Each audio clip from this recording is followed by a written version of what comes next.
Okay, I'm going to try to tell this story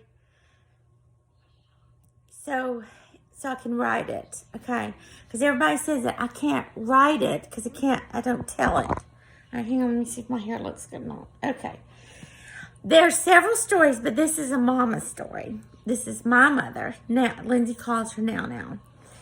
This will give you a little bit about her. Okay, my natural father, which I wasn't raised by him, I was raised by Harold Davis, who was my real father and adopted father. And I know that people say that they don't love their adopted, they don't love their steps, and that's just not true because I adored my dad.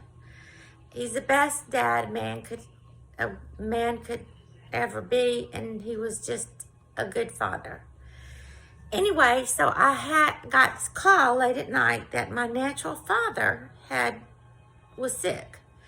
And so I told my mother that I needed to go. And she said, well, why? And I said, well, he's my father. And she said, well, he's not our kind. And I'm like, well, mother, I thought you said he was my dad. And she goes, well, that was just a mess up. Anyway, I'm telling this story to get to this part. So, to make a long story short, we go to the funeral.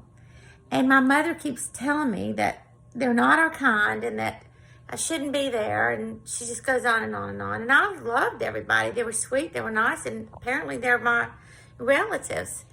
So we are at the gravesite. And my father was a serviceman. So they did the gun salute. And when, let me back up.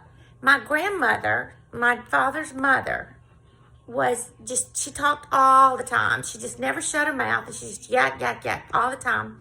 She's funny, but she just never quit. Well, her sister hardly said anything, and she always sat with her legs crossed, and she just smiled, and she was sweet and loving, and we just worshiped being around her. But she never talked. So anyway, there's me sitting there to my father's funeral, my grandmother to the right, and her sister, who had her legs crossed and was kind of just nodding around. And when they fired the gun, she fell out of her seat. And so one of those long-armed relatives of mine said, well, I think they've shot Grandma. Well, I could just feel my mother just blazing her eyes at me and punching me in the back like, I told you they weren't our kind.